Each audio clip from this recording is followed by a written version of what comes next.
Have you been shopping for life insurance? Well, in this video, we're going to cover the top 10 questions that we get from our audience. My name is Darius. And I'm Carmen. Welcome to the Wealth Nation channel, where financial freedom isn't just a dream, it's a reality. And by the end of this video, you will get all the answers you need to make an informed decision. So let's jump into it. The very first question is, who needs life insurance? Well, this is a very, very simple question that I think people overlook. The first thing that I ask you, if you ask me if you need life insurance, I say, are you living? Check. And then the other thing is, do you need your income to be replaced at some point if you are no longer living? Do you have family members? Do you have dependents? Do you have a charity? Would you like your income to sustain you if you are not on this earth? Or sustain your family. Exactly. So those are the simple questions. If you are currently living and you have an income that needs to provide someone else financial stability, then life insurance is for you.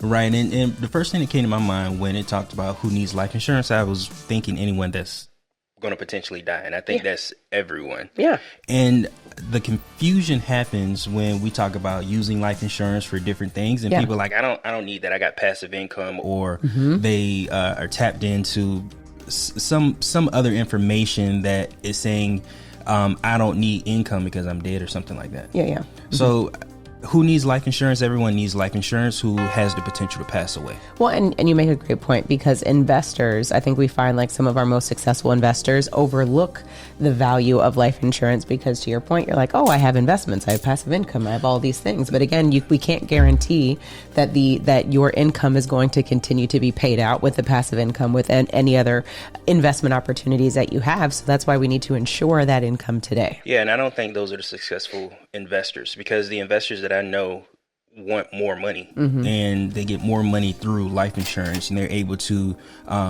help mitigate taxes through life insurance. And they understand liquid facilities. So I wouldn't say successful investors, I would say the misinformed investors. That's better. I like that. Misinformed. So the question number 2 is, how much coverage do I need? And how much is that premium? So we're putting 2 questions in one. So how much insurance do you need? We always say at a minimum, you should have 10 times your income in death benefit. So what does that mean? If you make $100,000 a year times 10, that means you need a minimum of $1 million in death benefit. And that is the simple equation that we use, saying 10 years of your income could be covered. Right. Now, the idea is, if you're a business owner, if you have other investments and things of that nature, you are worth more. So we have to consider what are all of the assets that we have to take into consideration when applying for life insurance. And at that point, that's when we would determine how much death benefit you need. And a very simple way of also doing this is just looking up the economic life value calculator.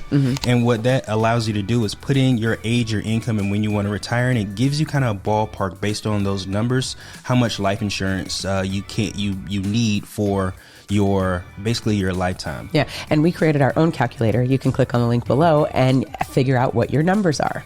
Now, in order to finish this question, we said, how much does your premium mean? We really can't answer that question. One, because we don't know your age. We don't know how much life insurance that you need. But the idea is, if you're getting term insurance, meaning insurance just for a specific period of time, that can be a few $100 a year, up to $1,000 a year, right? If you're thinking about whole life insurance, meaning you have one policy that's going to insure you for your entire life, that could probably be a few $1,000s a year. So it just depends on what your goals are and really how much we need to insure you for. But don't let the premium deter you from just getting life insurance, because at the bare minimum, you need to have some coverage to ensure that your family stability is taken care of if you pass away. Right. And ideally for the next 10 to 15 years after you pass away is how long you want to kind of look at your finances, or how much insurance you get, and your passive income and everything combined. You should be able to sustain your family 10 to 15 years after you're gone. Question number 3 is, how does whole life insurance work? Whole life insurance is basically permanent life insurance for the rest of your life, or 121 years, whichever comes first. You're covered for your entire life. And it's very simple. Like, we don't even really have to stress anything else than that, because so many people, again, overcomplicate this topic. Whole life insurance is just life insurance for your entire life. That's Whole it. life. That's it. So let's go into the next question, which is number 4. Do I need cash value? I'm going to say yes, because who doesn't need liquid capital? Right. And actually, if you have a whole life insurance policy, you're automatically going to have cash value that accumulate in your policy, regardless of how you decided to create that policy. And I was going to allude to that. So hold on a second, pump your brakes real quick, babe, because this goes back to the question number 3, right? So we can open up the door a little bit as far as how does whole life insurance work. So when you have a whole life insurance policy, it's going to provide you different levels of, what would you call it? Servicing, different bonuses. I'll call it bonuses. It's going to give you different bonuses. And what I mean by that is on the whole life insurance policy, there's other things that come along with it. The very first one being cash value, meaning when you pay your cost for insurance or your premium, there is cash that grows inside of your policy. Why is that a value to you? Because who doesn't need capital? Like I was saying before, typically we tend to store our cash in savings accounts, in CDs, for example, or investment opportunities, right? But the idea is just from the basic standards of needing a place to put money, life insurance has the ability for you to pay for a life insurance policy and also have access to cash that grows inside your policy. So the question that I ask you is, do you need liquidity? Right. Why not? Everyone needs money at some point, and you either are going to go get it from your 401k, go get it from your savings account, but why not just grab it from your whole life insurance policy? Right. And basically the cash value is a prepayment of death benefit. There's I think some confusion when it comes to cash value. Getting a loan is a prepayment. Yeah. Getting a loan from your life insurance or using your cash value as a prepayment of your death benefit. So there's 2 ways of accessing these funds: a withdrawal, which comes directly from your life insurance policy. And then when you get a withdrawal, it's going to reduce your death benefit because that money isn't in your life insurance policy. You're withdrawing that money from your life insurance policy. Now, the second way is to borrow those funds. And basically what you do is you collateralize your policy. So when you borrow the cash value, you actually borrow from the insurance company, which is why they charge you interest. And if you pass away while you have an outstanding loan, they're going to subtract that from your death benefit because that was the collateral used to borrow money from the life insurance company. So let's put some numbers to this. Say, for example, your death benefit is $500,000 and you have an outstanding loan of $10,000 that you are actively paying back because we pay our loans back. The insurance company, say you pass with an outstanding loan, they're going to deduct $10,000, which is the outstanding loan, from your death benefit and pay $490,000 to your family. So that's how you are able to use the living benefits inside a whole life insurance policy, because you can utilize the cash in the policy and your family still get a payout. So those are things that are perks and benefits for you to be able to use a policy, right? Because instead of just keeping your money in a savings account and not having any sort of death benefit tied to it, why not move it to a whole life insurance policy, get used to paying premiums. That way you have cash and you have a death benefit when you pass away. Right. Now, example number 2 to this, and is very important that you hear this, is if you have a $500,000 death benefit, like Carmen was saying, and you have $10,000 in cash value available, as an example. If you pass away, you're only going to get the death benefit because you hadn't accessed the cash value. Remember, the cash value and the death benefit is one and the same, and the only way you can access your death benefit basically is through your cash value while you're alive.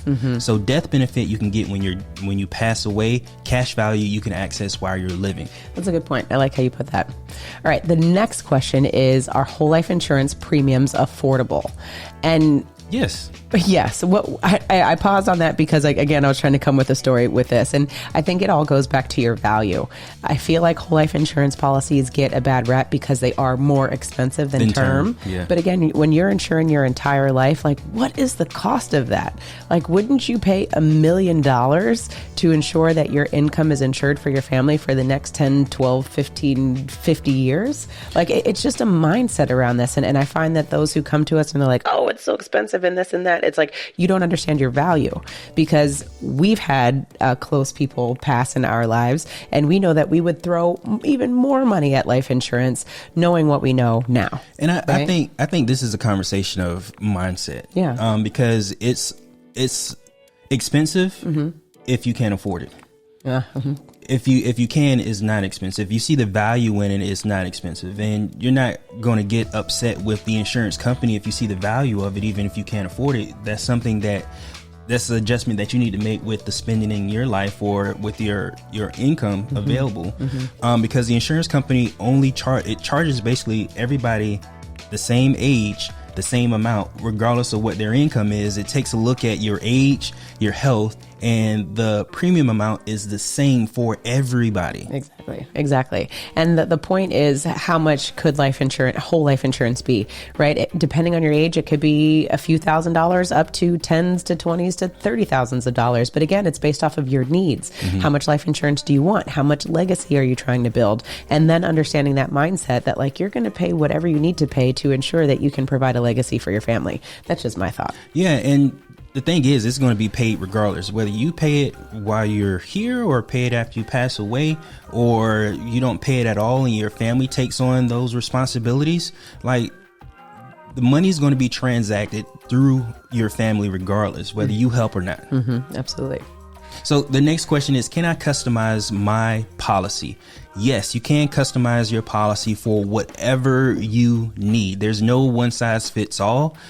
However, if you can imagine it, you can create a policy around those specific needs. So be it you are selling a business, be it you want to retire, be it you just want to have death benefit for your loved ones, be it you want to lend money to people in your family starting businesses, you're able to do that with a policy. You just have to understand what you want to accomplish coming into the conversation with your agent so that they can create this customized policy for you. Absolutely. Yeah. Life insurance doesn't just have to be about the death benefit, exactly what you were saying. So let us understand your financial goals so that we can create a policy that helps you accomplish your financial goals while you have a whole life insurance policy. Go figure. That's the whole point of why we do what we do, is we recognize the amazing tool that life insurance is, and we know that it can come along with the journey. It doesn't have to be independent from what you are trying to accomplish right now. So if this is something that interests you, definitely click on the link below. Number 7 is, how good is the company?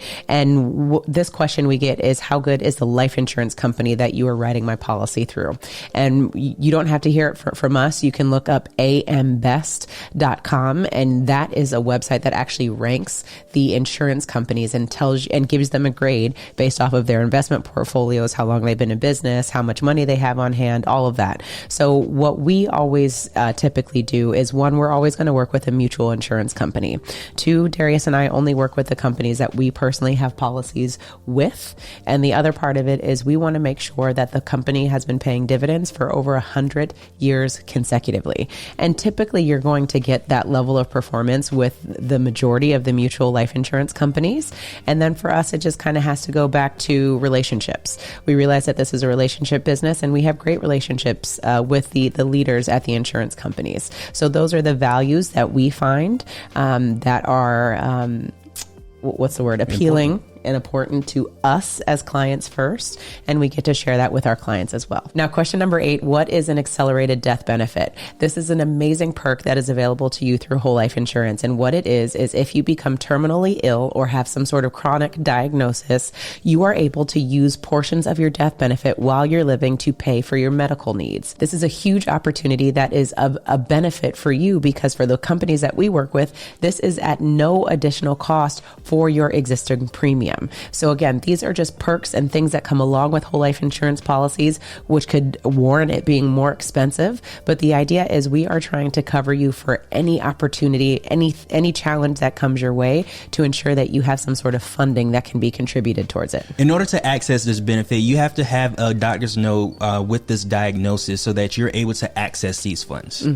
Now, question number 9 is, what if my health changes? And I love this question because we just never know. The point is, you want to make sure that you get insurance today, because if your health changes tomorrow, that may change your insurability. What I mean by that is, if you get sick tomorrow with some sort of diagnosis, you may be ineligible to get life insurance. That's why it's so important for you to get it now instead of waiting, because we just don't know what's going to happen in the future. Exactly. Now, example of that is my father.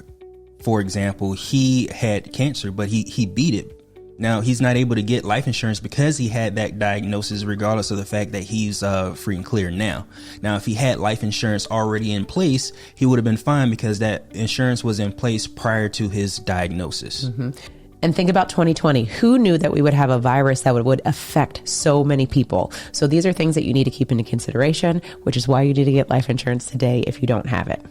And the last question, number 10, is what is a permanent policy? We get this question because, again, people are trying to compare what are the different types of life insurance that's out there on the market. A permanent policy is a policy that's going to protect you for your entire life. 421 years. That might be a whole life insurance policy. That might be an index universal life policy. That might be a universal life policy. The idea is just understanding that a permanent policy is going to be more expensive because it's going to cover your entire life, as opposed to a term policy, like we said before, that's going to cover a specific number of years. It's that simple. And that's where you have to decide, do I want a policy that's going to cover me for a specific amount of time, or do I just want to make sure that I have my whole life considered? One thing I want you to also take into consideration or understand when it comes to a permanent policy is you can have a permanent policy that's paid up at a certain period of time. So be it 10, 15, 20 years or paid up at 65, you can pay these policies to a certain period of time, and then you no longer have to make payments on that policy, and you still have a permanent policy or a policy that lasts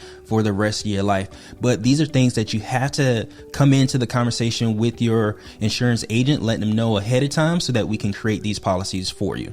Absolutely. Now, Wealth Nation, I hope that all of this information was helpful in your quest to obtaining life insurance. And again, we would love to serve you at the Wealth Nation agency. We are life insurance agents, and we have a team behind us that can help you solve your financial goals through life insurance. So if you want more information on how you can use whole life insurance to accomplish your financial goals, click on our next video. Remember to own your own lifestyle, or someone else will.